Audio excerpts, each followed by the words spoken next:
कल्पना करा, एका दिवसात शेअर मार्केट कोसळलं, लाखोंच्या नोकऱ्या जातात, बँका बंद पडतात आणि जगभरातले लाखो लोक संकटात सापडतात. 2008 मध्ये असंच काही घडलं होतं. एका आर्थिक संकटातून जगभरातून सुमारे $10 ट्रिलियन संपत्ती गायब झाली होती. अमेरिकेत बेरोजगारी 10% पोहोचली होती. 90 लाखांपेक्षा जास्त लोकांच्या नोकऱ्या गेल्या होत्या आणि भारताचा GDP ग्रोथ 9%वरून जवळपास 6.5% आला होता. पण आता काही अर्थतज्ञ, गुंतवणूकदार, मार्केट एक्सपर्ट असा इशारा देत आहेत की 2026 मध्ये 2008 पेक्षा मोठी जागतिक मंदी येऊ शकते. पण हा दावा नेमका कोण करतंय? यामागची कारणं काय? या सगळ्यात सोनं, चांदी आणि बिटकॉइन इतके महत्त्वाचे का ठरत आहेत? आजच्या या व्हिडिओमध्ये आपण सोप्या भाषेतून समजून घेणार आहोत. नमस्कार मित्रांनो, तुम्ही पाहतात हितचिंतक आणि मी आहे ऋषिकेश. जर तुम्हाला पैसा, अर्थव्यवस्था, गुंतवणूक आणि जगात घडणाऱ्या मोठ्या घटनांबद्दल सोप्या भाषेत जर माहिती हवी असेल तर आमच्या चॅनलला लाईक, सबस्क्राईब करायला विसरू नका. चला तर मग सुरुवात करूया. तर प्रथमतः हा विषय समजून घेऊया की 2008ची महामंदी नेमकी काय होती, त्याची सुरुवात कुठून झाली आणि त्याचा परिणाम हा जगावर कसा होत गेला. तर पहिल्यांदा समजून घेऊया, 2008ची जी महामंदी होती ती अमेरिकेमधून सुरुवात झाली होती. त्या काळात अमेरिकेतील ज्या बँका त्या मोठ्या प्रमाणावर होम लोन्स देत होत्या, अगदी अशा लोकांनाही ज्यांच्याकडे कर्ज फेडण्याची क्षमता नव्हती. कारण बँकांना असं वाटत होतं की जर घराच्या किमती आहेत त्या वाढतच राहतील आणि त्यामुळं बँका मोठ्या प्रमाणात होम्स लोन देत होत्या. पण अचानक हाऊसिंग मार्केट कोसळलं, लोकांनी कर्ज फेडणं बंद केलं, बँकांचं नुकसान वाढलं आणि जगातील मोठमोठ्या ज्या फायनान्स इन्स्टिट्यूशन आहेत त्या डबघाईला आल्या. सर्वात मोठा धक्का जेव्हा अमेरिकेत लेहमन ब्रदर्स आहेत ती इन्व्हेस्टमेंट कंपनी बंद पडल्यामुळे खूप मोठं आर्थिक व्यवस्थेला प्रचंड आर्थिक व्यवस्था दबावाखाली आली. त्यामुळे शेअर मार्केट कोसळलं, कंपन्यांचं प्रचंड मोठं नुकसान होऊन कंपन्यांनी नोकर कपात करण्यास सुरुवात केली आणि जगात आर्थिक मंदीची सुरुवात इथूनच झाली गेली. आता 2026 बद्दल अशी भीती निर्माण का होतीये? कारण आता प्रश्न तोच आहे की 2026 मध्ये पुन्हा तेच होऊ शकतं का? काही मोठे जे गुंतवणूकदार मार्केट विश्लेषक आहेत ते काही इशारे देत आहेत, त्यामागे मोठी कारणे सांगितली जातात. त्यामधील पॉईंट 1 आहे प्रचंड कर्ज. आज जगभरातील देशांवर आणि कंपन्यांवर प्रचंड कर्ज आहे. अमेरिकेत नॅशनल डिबेट ऐतिहासिक उच्चांकावर पोहोचलेला आहे. अनेक देश आर्थिकदृष्ट्या दबावाखाली आहेत. जर व्याजदर जास्त काळ जर उच्च राहिले गेले तर अनेक कंपन्या आणि बँकांसाठी परिस्थिती कठीण होऊ शकते. दुसरा पॉईंट आहे महागाई आणि व्याजदर. कोरोनानंतर महागाई प्रचंड मोठ्या प्रमाणात वाढली आहे. महागाई नियंत्रण आणण्यासाठी अमेरिकेची फेडरल रिझर्व्ह आणि इतर ज्या सेंट्रल बँक आहेत त्यांनी व्याजदर वाढवले. पण व्याजदर वाढवले की लोक खर्च कमी करतात, कंपन्या गुंतवणूक कमी करतात आणि अर्थव्यवस्थेचा हा वेग कमीच होतो.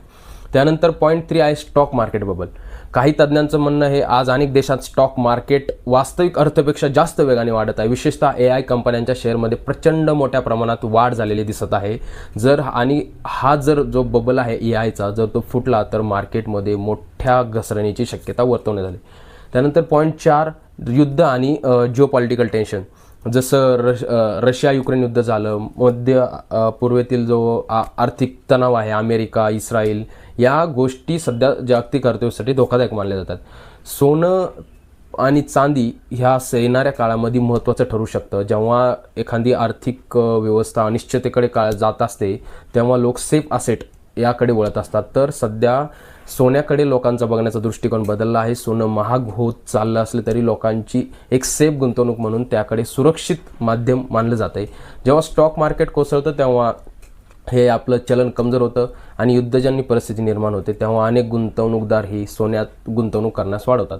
चांदीची भूमिका, चांदी फक्त मौल्यवान धातू नाही तर तो इंडस्ट्रियल मेटलसुद्धा आहे. Solar vehicle, solar panels, electronic ह्या सगळीकडे चांदीचा मोठ्या प्रमाणात वापर असतो. म्हणून काही तज्ज्ञांचं म्हणणं आहे पुढच्या काही काळात ह्या गोष्टींमुळं इलेक्ट्रॉनिक्स सारखे पॅनल्स झालं, सोलार पॅनल झालं, इलेक्ट्रिक व्हेकल झालं, यामुळे चांदीच्या किमतीत मोठ्या प्रमाणात वाढ होण्याची शक्यता नाकारता येत नाही.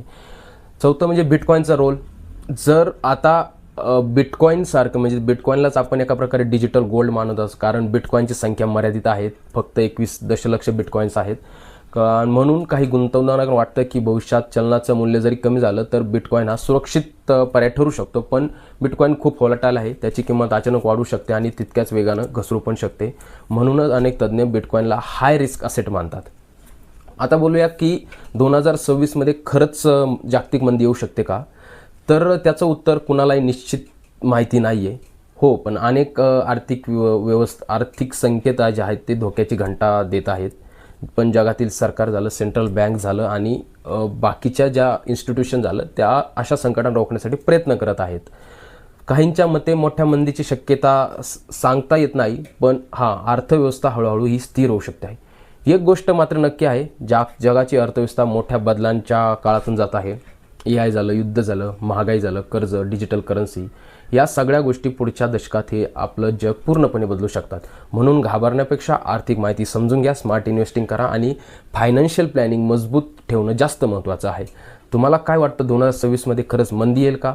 तुमचं मत आम्हाला कमेंट बॉक्समध्ये नक्की सांगा आणि आमच्या हितचिंतक चॅनलला लाईक्स आणि सबस्क्राईब करायला विसरू नका. मी भेटेल नक्की पुढच्या व्हिडिओमध्ये. तोपर्यंत धन्यवाद.